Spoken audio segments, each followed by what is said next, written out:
Hello, everyone. My name is Maya Chalfant. I am the new Indigenous Initiatives Coordinator for Open AIR Montana, and I am extremely excited to introduce our Indigenous Art, Indigenous Minds speaker, Valentina LaPier.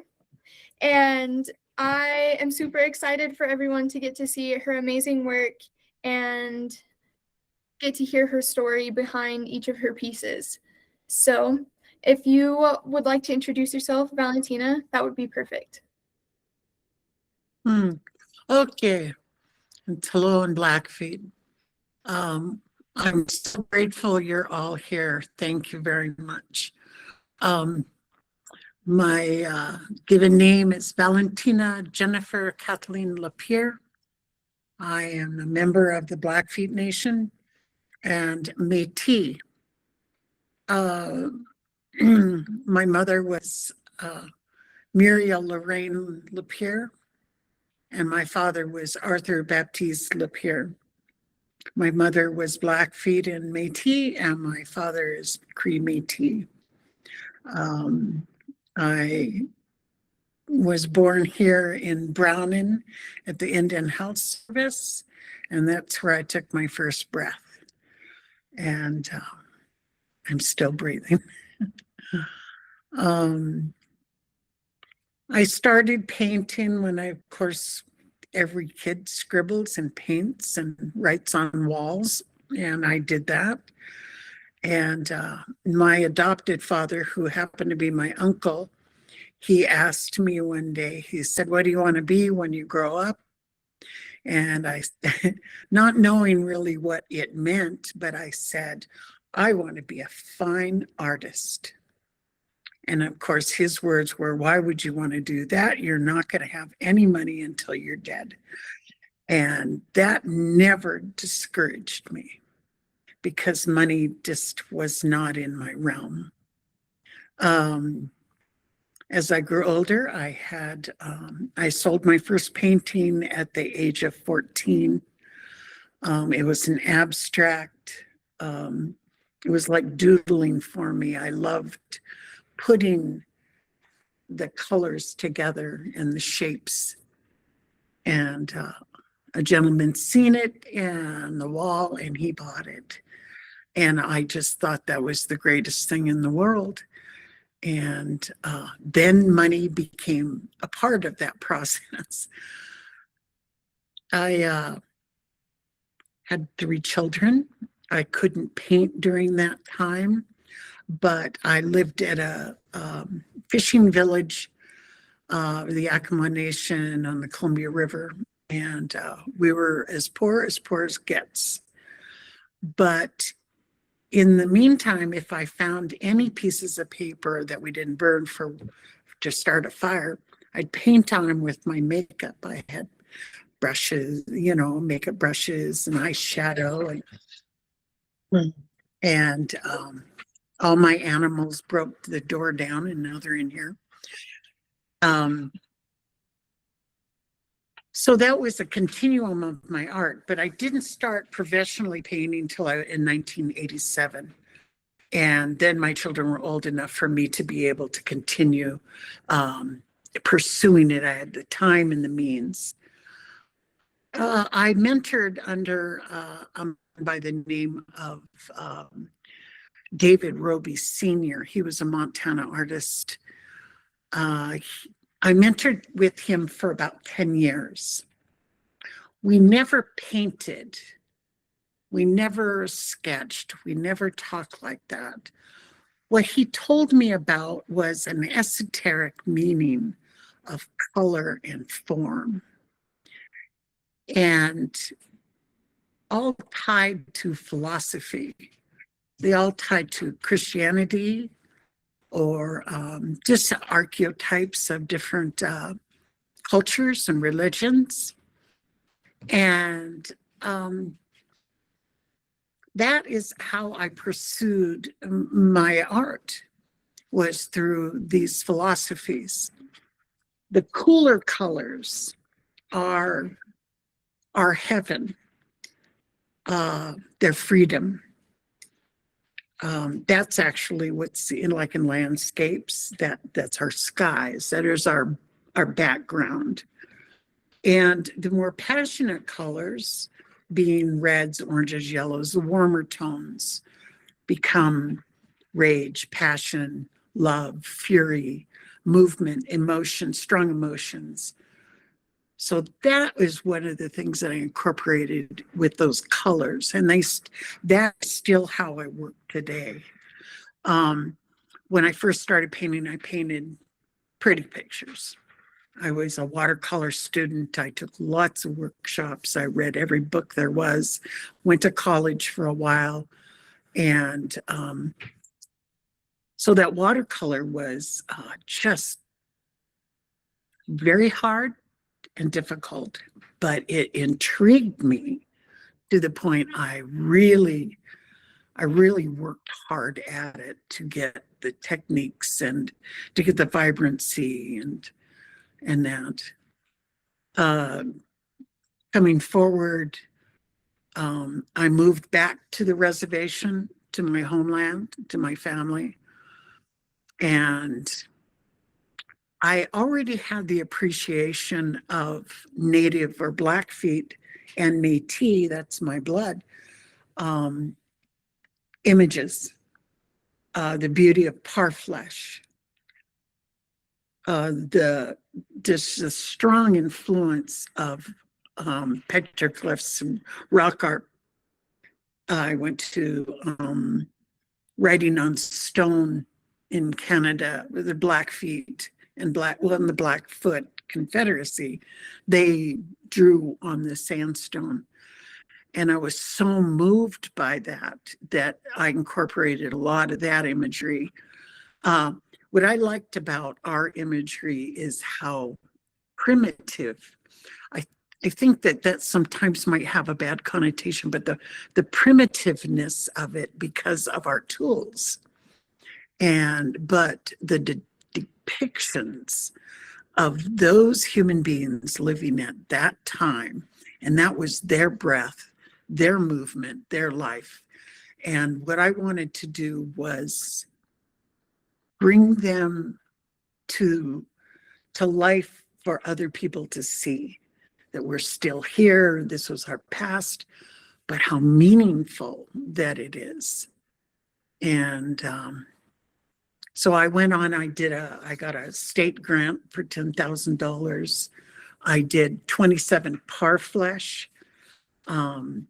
large cylinders, large food envelopes. I learned so much. And I found out that those designs, if you look at them in groups, like say the Lakota or the Mescalero or what, the Plains Indians and our parfleche designs, actually they were made specifically by the women artists. It's women's work. And those designs are made from the imagination of women. And they group together because they lived in a community. So they look similar, but they really belong to that woman artist. And I thought that was one of the most meaningful things that I found out. So anyway, almost all of those pieces are gone now. They've all found homes.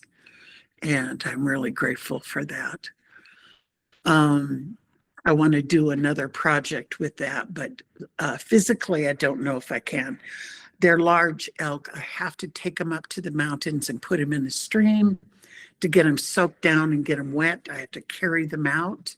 Then I have to lift them up and get them down on a table, a board.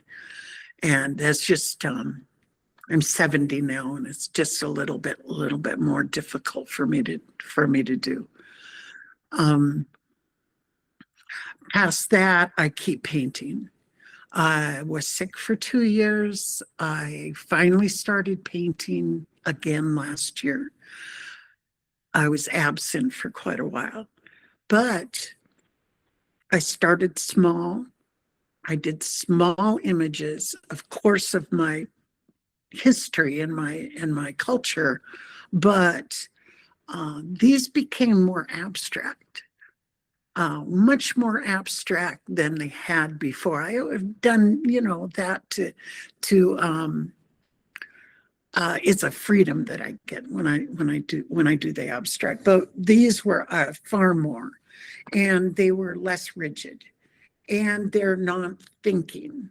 I'm not thinking of a philosophy any longer. I'm not thinking of just an idea of what I'm trying to convey, because really this is how I talk. Um, uh, what it is a freedom of movement, of different tools, of not having to make sense or conception of those images.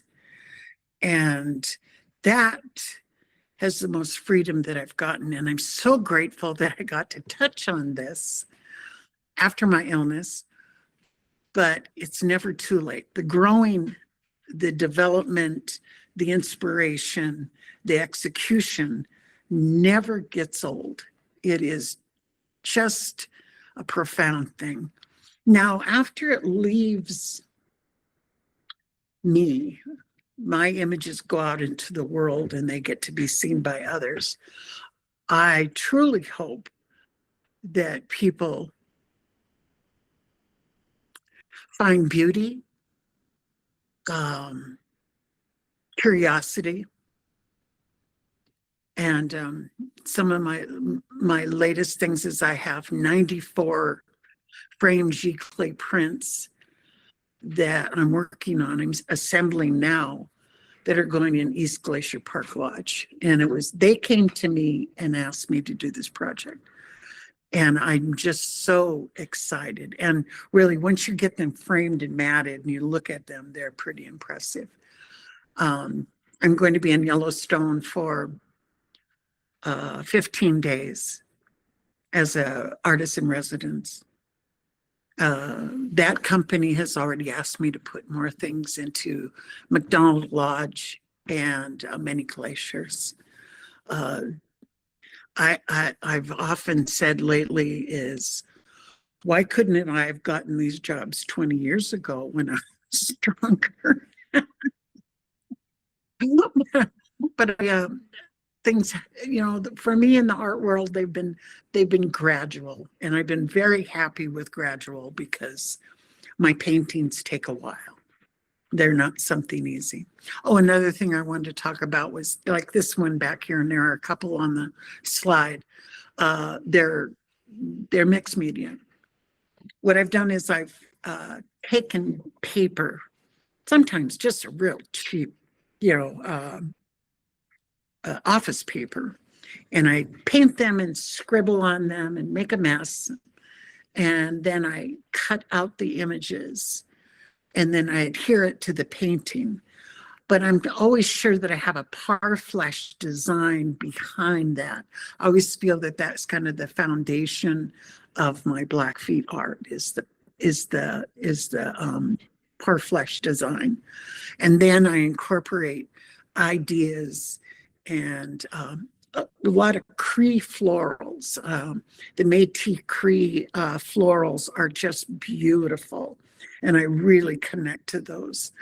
And so, like this one behind here, it has ravens. My Blackfeet name is Mistoaki, which means big black bird woman in Blackfeet. And we don't have a translation for raven or crow. It's just big black bird. I really feel real honored to have that name. So that was 15 minutes. Do we want to do this slide?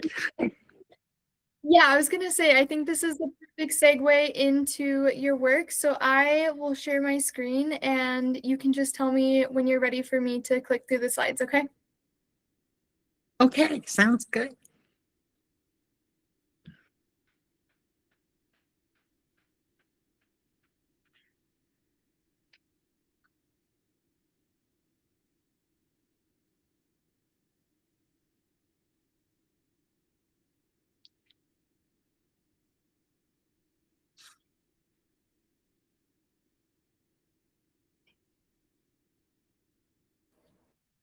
right. Are we seeing that all right?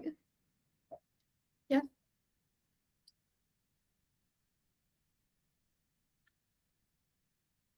Okay, whenever you're ready. Okay. Well, maybe I kind of got ahead of myself with all my dialogue. Um, yeah, there we go. Um, this is traveling through time. Of course, if you see those animal images, those are pictograph images. And some of them are maybe in other works that are taken from hide paintings. So they become my own design. The parfleche is the basis of the painting. Here's my abstract. There's a headdress on the top image figure on the horse. And you see those blank spots. So that's the headdress as a feather. It doesn't represent, just because of placement, it means something, but not necessarily in structure. I do believe that this is specifically a Blackfeet parfleche design. Of course, I incorporate my own colors. And it's mixed media, meaning that I've taken these images and I've cut them out. I painted them, cut them out, and then I embellish them after they're already adhered to the canvas. The next one. Or does anybody, yeah, go ahead. I'm sorry. Oh, yeah. This is a small painting. My son lives in Butte, and he built me this beautiful studio for me to work in when I come to Butte. And this is one of the pieces that I did down there, and I gifted it to him. I had so much fun structuring the shapes and the paint on this painting. I tell you, it was joy. And every time I see it and I look at it, I feel joyful. It is just what it is. Cree florals, the horses, of course, are so important to Plains Indian, or probably so many more Indians, a long time ago. And so I love it. I really do. I love the way I blended the colors.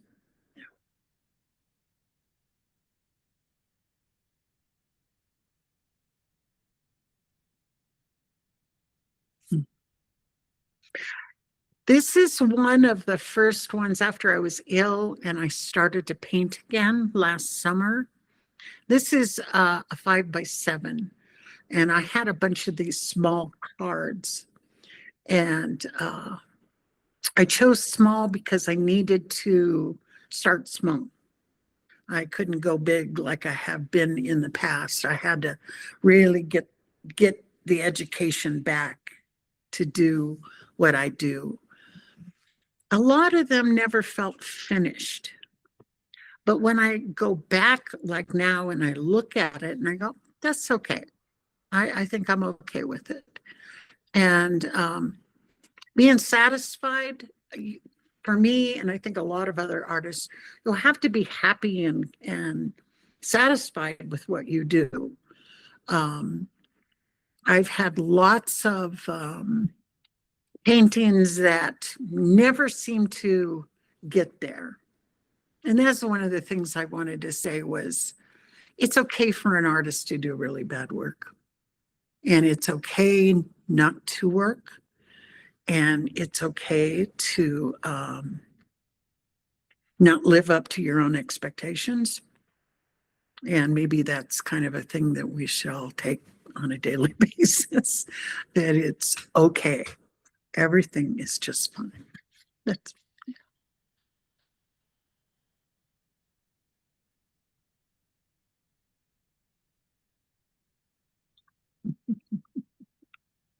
well, I'm going to out myself, really out. This is an old photo of two Blackfeet women. And the image was so compassionate to me and kind and loving and together. And this other woman lighting, I don't know if she can't light that cigarette, but her friend helped her. And many other artists have painted this image. This is my own rendition of that painting. It's not like, I mean, it's similar. But I put the pride flag in the middle between them because in my world, I thought it was appropriate. And that's why it's called Never Too Late. I didn't come out until late in life. And so it meant a lot to me personally.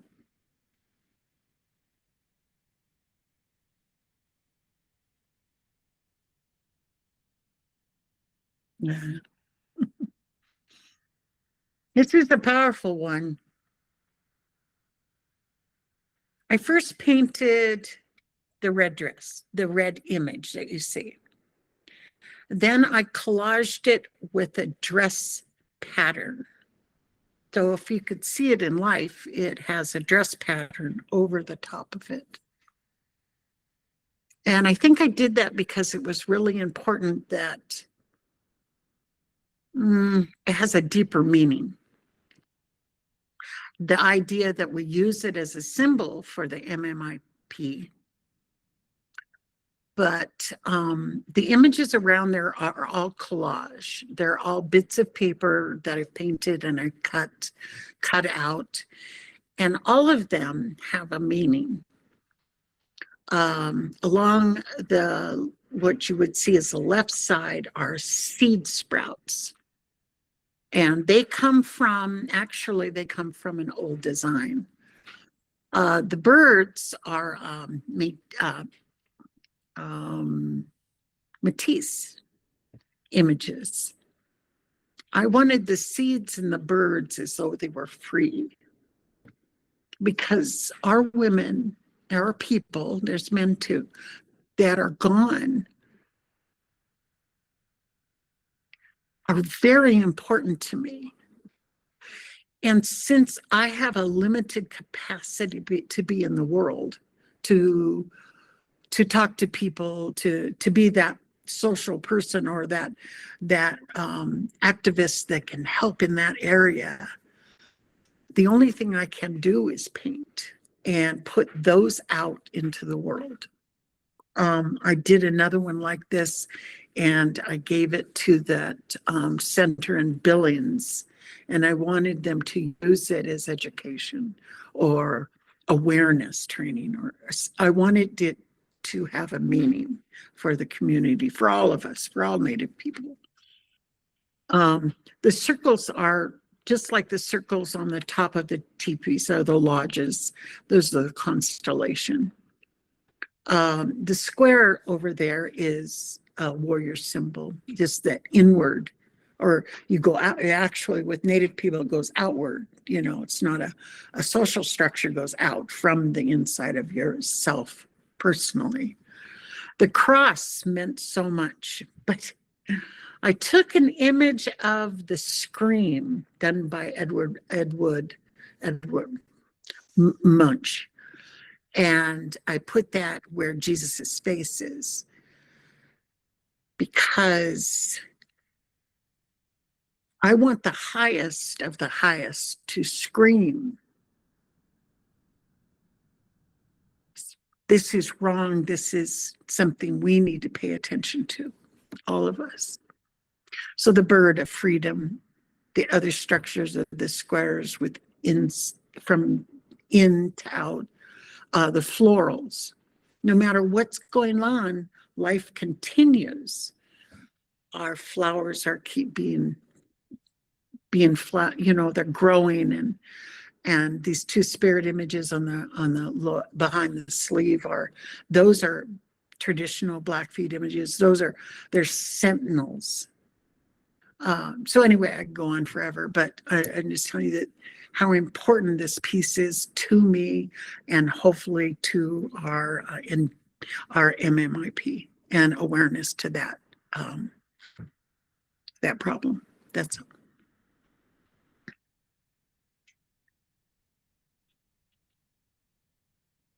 mm. This one just got back from a show at the University of Nebraska. And I was like blown away when they picked that one to be in an Indigenous show. It's oil. There again is the square, but that's really traditional in beadwork and quill work designs on our adornment. It's called the protectors, and those are those images there. And it's gone. I'm talking about community, and I don't know if you can see it on the screen, but in the blue are spirit images all over through the blue.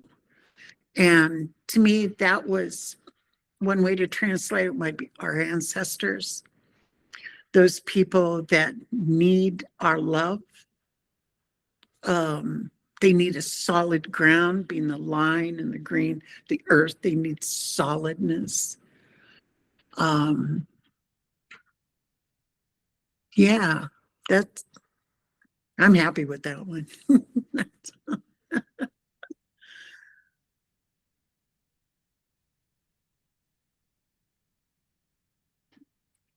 This is one of those parfleche.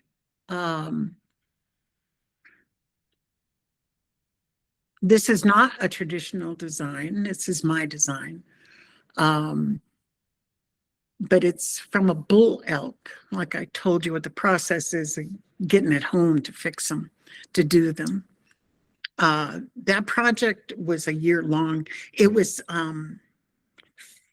very physically taxing, but the beauty that came out of it made me just ecstatic. And I thought about the women that used to do this in the old days. And well, they were strong women, really strong. And what they did with, with a limited tools, I had gotten to the point that physically I could not cut the hide. So a friend of mine suggested to get one of those, a circular saw, those little ones. And so that's how I cut them. Yeah, and it's brain tan fringe. So, yeah. Oh, wait, I wanted to say it's done with earth paints. It's not done with like a modern paint. They're done with the old traditional paints.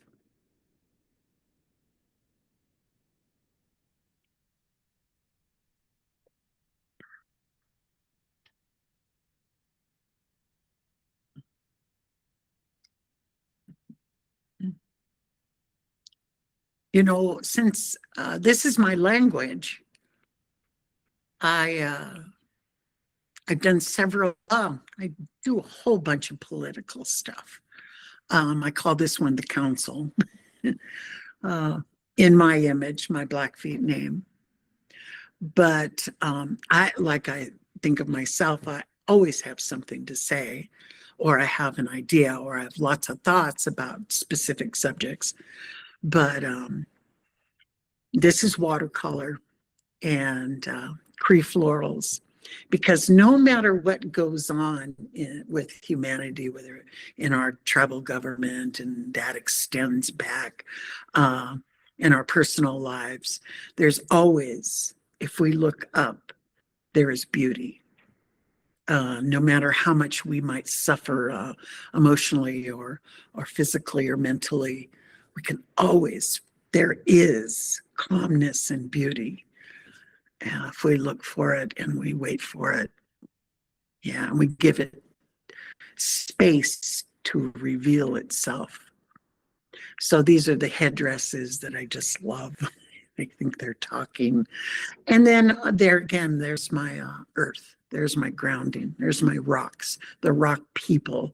Those things are always present when I do work like this. Thank you.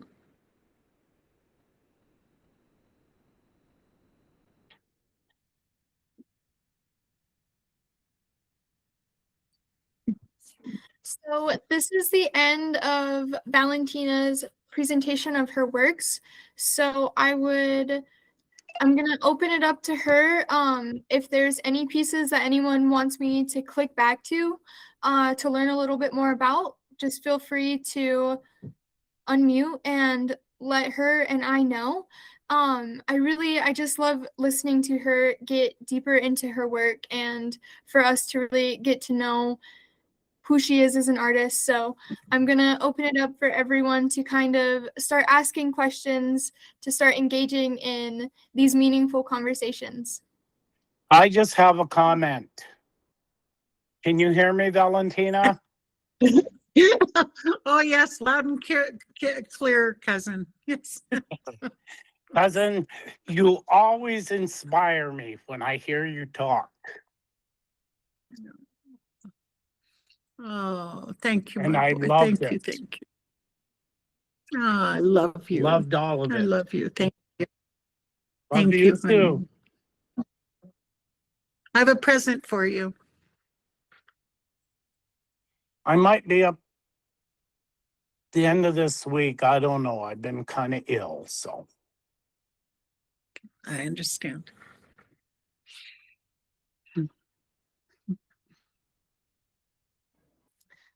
Does anyone else have any comments or questions on any of the pieces or anything that Valentina talked about earlier?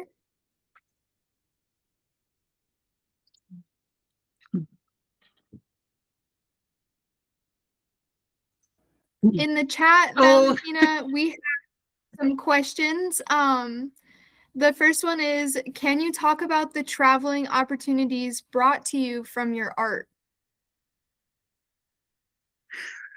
Megan is my, I always say, business partner. She's my assistant in so many things, and I'm so grateful for all the work and all the help that she's given me. Yes, I've been really, really blessed. I had an art residency in Abu Dhabi, United Arab Emirates for a month. What I do, you see, what I do is not what the other artists do. And I got to see some of their historical work that other artists that have been in the residency have done. And I am nothing like them, nothing. And I was not received well because of my work. But at the end, after we did our showing, the director came to me and said, I picked you. I was the first Native American artist to come from the United States to be in that residency. And she said, I picked you because I love your work. And that healed everything of the negativity or the I don't get it statements, you know. So I didn't feel as though I needed to be anything other than what I am. Oh, and let's see, we're going to Fire on the Mountains. Megan and I were setting up to sell our wares. She does beautiful beadwork and baby boards. And yeah. Is there anything else, Megan? I can't remember. I went to Japan, but that was a cultural exchange. That wasn't art. And I've had residencies at the Basin, down in Basin. I can't think of anything else right now. Sandy, you have your hand raised.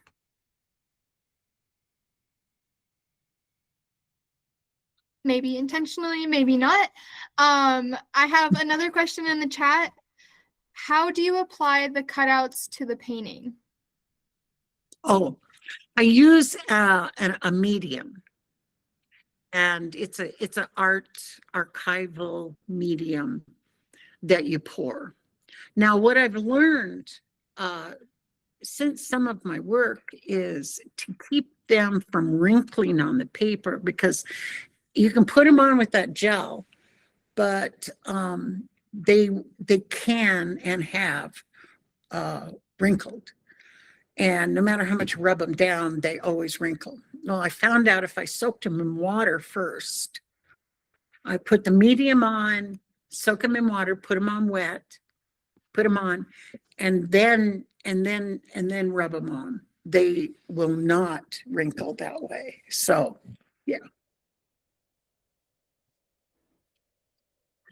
I've turned on my sound. I figured it out. And Valentina, I'm looking at your website, and the one that I am wanting to know more about, an open mind. Do you remember that one? It's so beautiful. I'm asking you, what are the horizontal lines coming from the abdomen area? What are they representing for you? Those have been a confusion for a lot of viewers. I've had a lot of dialogue with other people that say, what is that? It is a radiation of your, it can be intention, it could be spirit, it could be love, it could be any emotion or aspiration that you have. That was my intention when I put it down. It's radiating. A lot of people have thought it's coming from the outside to the image, but it's not. It's radiating out. Okay, and then you have little circles or bubbles in the lower area. And what are those symbolizing? I do not remember that part of the painting, but when I do put them on the bottom, if you look at the lodge designs of the Blackfeet, we have circles at the bottom, usually set into patterns of mountains or hills, and the circles are in those images. Usually, I put them there as they're puff balls, which are kind of translated, from our ground, our what's going on in our earth, or fallen hail. Hail meaning hail usually precedes thunder, and so thunder meaning that's when everything comes alive, and that's when our ceremonies will start, is after the first thunder. And so those hails are preceding that. Beautiful. And one more question. Then the vertical lines coming down from the chest, what are they symbolizing?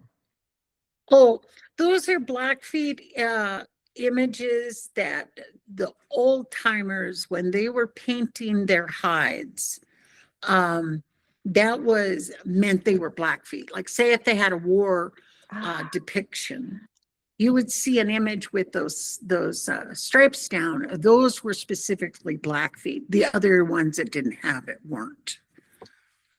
Oh, thank you for this. I love your work. Thank you for presenting yourself. Thank you, thank you, thank you, thank you. Thank you, Sandy. I have a comment from Susan Elliott, and she says, I love my Valentina pieces. They're on display in the main office of Hellgate High School. Murder, a monoprint, and 2 of the small paintings, some little 2x3s. And she gave one away as a graduation gift. They spark a lot of conversations, and she wants to thank you for sharing your gifts with all of us. Thank you. Thank you so much. Your Hellgate is in Missoula, isn't it? I think so. I'm not sure. Yes, it is. Yeah, Okay. Yeah. it is. I did not know that they were there. And they must have been out of your private collection then, huh? Yeah, I would say they are out of her collection. That's amazing. Well, thank you, Susan, for sharing that. We have Thank you. another question too. When will you be artist in residence in Yellowstone? What are the dates that you're going to be there? I'll be there from July 29th.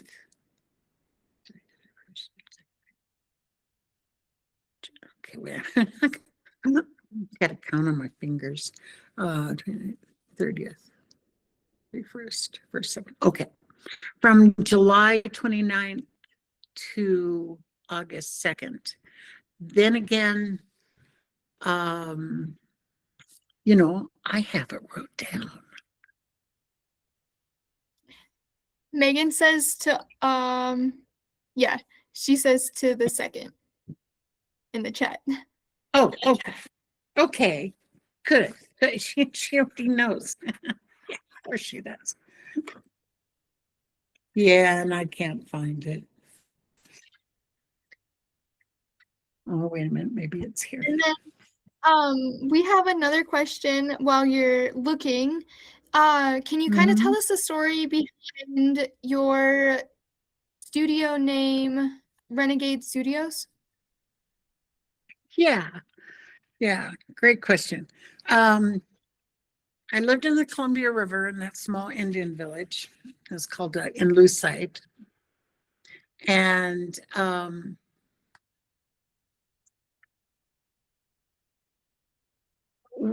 we were attacked by the federal government for fishing.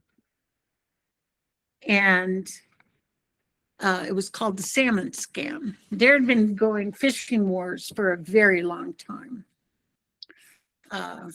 Megan has that information on those dates on Yellowstone. But the men would they called renegade at night. They'd sometimes swim a net, a short net, and use a flashlight and swim back and gather those fish before the sun came up, because that was our sustenance. If we could sell them illegally, we did. We consumed them. I ate fish 3 times a day, so did my children. And so I thought about it later. I was telling a friend that story, and who is now a PhD at the CDC. It's wonderful. But he said, well, why don't you call your business Renegade? Because you're a renegade. And I just thought, you know, that applies to my art, because I don't feel as though I fit into any genre. I mean, I suppose I do, but everything is so different.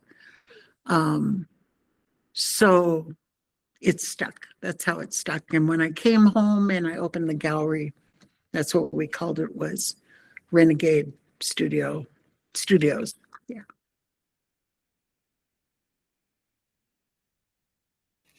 That was beautiful. Thank you for sharing.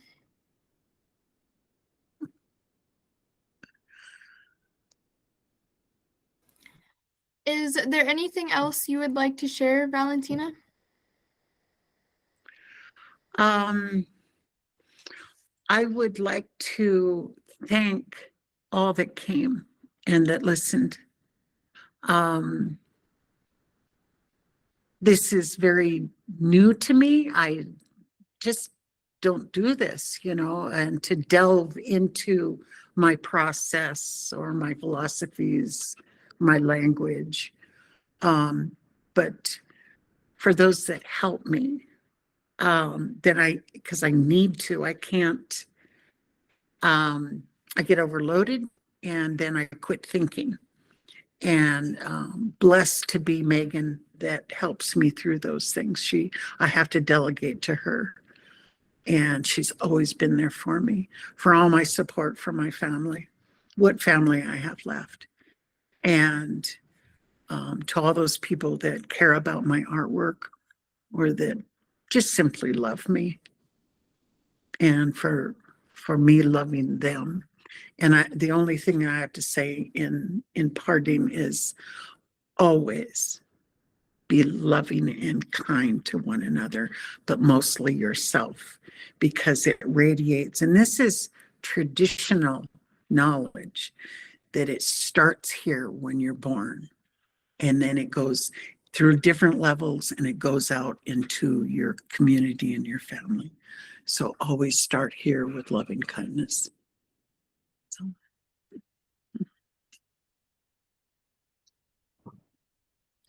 Thank you so much for sharing that message. I think a lot of times we get so caught up in the cycle of life, right? Sometimes it gets so quick that we forget to step back and process who we are and how we're feeling in the present moments and how we're going to move forward. And especially as a young artist, I really appreciate your wisdom on it, because that's something that they don't teach you. It's a learned practice, and to have somebody tell you now is a really beautiful thing. So thank you for that. I appreciate that.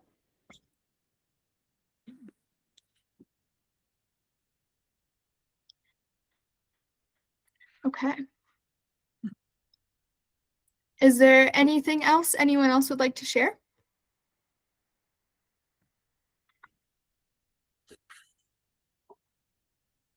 If not, thank you so much, Valentina, for presenting today.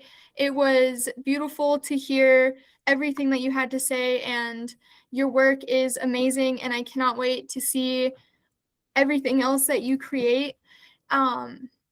I have a comment. Please share. I don't know if Valentina knows this, and how true it is, one day we'll find out. But our Métis ancestry came out of Lac La Biche, Canada. And one of the children at that time, one of the guys had killed a mounted police. And they chased them down into Augusta, where the whole family settled in the mountains there. And they were told, we know you're there, but don't come out or you'll be arrested, whatever. And then our grandfather was born. Our great-grandfather went to Rocky Boy, married a woman from Rocky Boy. Then our grandfather married a woman from Rocky Boy. And our grandfather homesteaded up in there until the government chased him out. And we were called renegades at that time. I didn't know that. So you get renegade two ways. Thanks, Kenny. I just had to tell that story. Thank you, honey.